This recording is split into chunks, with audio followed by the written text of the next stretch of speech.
This is Chris and Eli with Landlord Gurus. And today we're going to talk about routine rental inspections. So we're going to talk about what they are, why we do them, how often we do them, and what these routine rental inspections entail.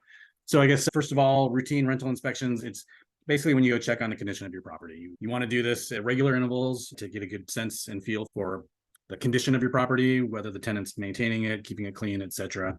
So we'll get into more about what we actually do in these inspections, but that's the gist of it. Eli, why do we want to do these inspections? Yeah, the best reason I think is just so that I know what the condition is. So more often than finding an issue with a tenant is just something that I spot. And depending on the tenant, there are definitely lots of cases where they haven't mentioned something to me.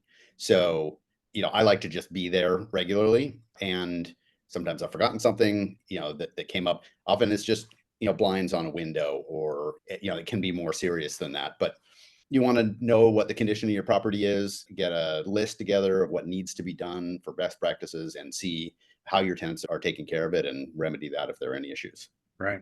Yeah. I mean, this is a big investment that we have, right? Our rental properties. And as with any investment, you want to make sure that they are being taken care of. And yeah, you're right. This is one of the ways that we do that. Exactly. Yeah. And so how often do we do this? Personally, obviously, anytime there's a vacancy, I'm there and we can inspect it, which, so if that's once a year, if it turns over once a year, then great. I feel like that's, for me and my properties, that's a decent interval.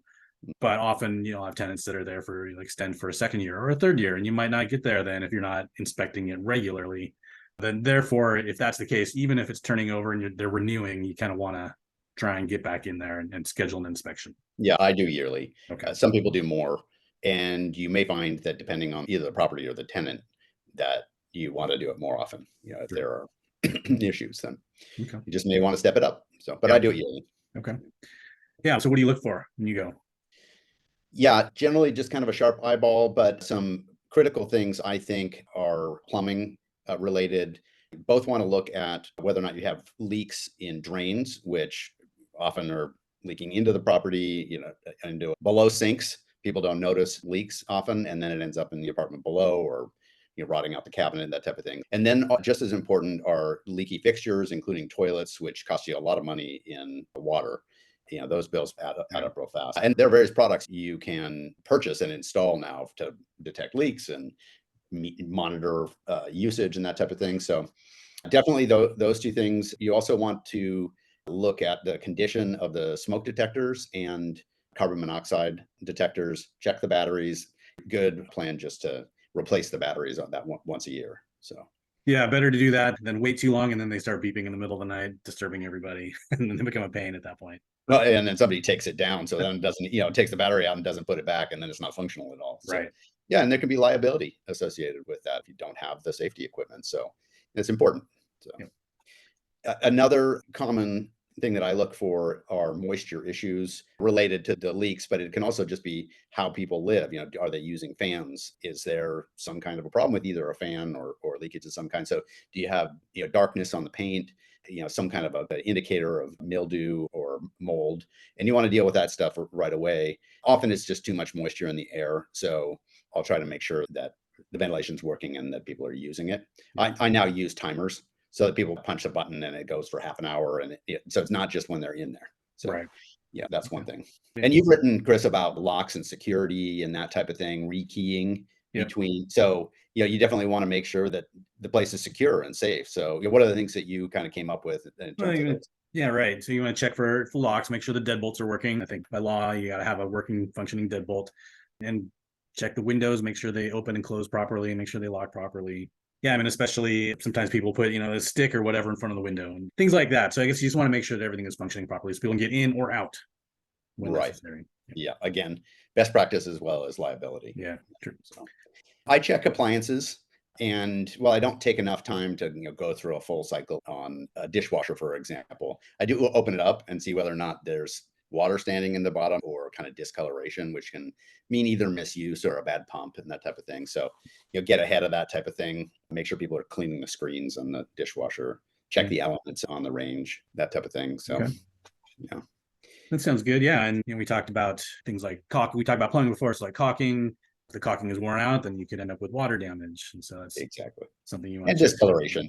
Yeah. It's, around the tub or shower. It's a common thing. It lasts a couple of years and then you need to recaulk. And it costs a couple bucks and a little bit of time, but it's good preventative maintenance, and people are a lot happier if they don't have a gray, line on those spots. So that's a common one. And then there is the issue of cleanliness, which is tricky, and it's no fun to tell people that you don't like how they're living. So I generally stay away from that unless I see issues where it's going to impact the condition of the building. So moisture, if they're leaving water standing, if they're putting things down on countertops that are staining them, if sometimes things just get so dirty that they're damaged, and really gross bathrooms. Sometimes you got to tell people that they need to keep things clean. Yeah, and we've talked about this before, where I had a tenant that was living in some pretty poor conditions, and so it was a hazard both to him and the neighbors in terms of insects and things, flammable things left in front of the heaters. So that was an issue, and that was, in this case, it was all about safety, and so that was an easy one for me, I guess, to tell them that it needed to to improve, but not so easy in terms of what was the condition of the property to see. That was hard, but.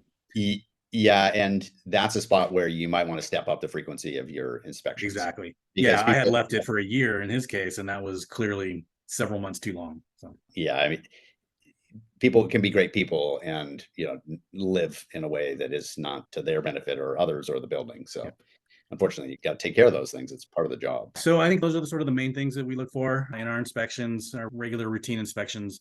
Again, it's something that we should aim for once a year or more. It's a good idea to stay on top of it, check the condition of your property, make sure that everything is functioning right. It's just, again, it's your investment you want to take care of. And so it's best to stay on top of it. And we also recommend creating a checklist, routine inspection checklist, something that you have and that you just know that you're going to look for, and you can look at everything one by one, and so you don't forget anything. So that's something that we do. That's something we recommend you guys do as well. If you are interested in having us share our checklists, that's something we can do. Just let us know in the comments down there, and we can see what we can get to you guys in the near future. Yeah, let us know if there are particular things that you check out. I'm sure we haven't thought of everything, so chime in. Yeah, definitely. Yeah. And again, if you like this video, let us know, like and subscribe, and share it to other landlords in similar situations as us. And we'll see you again next time. Thanks very much. Okay, bye-bye.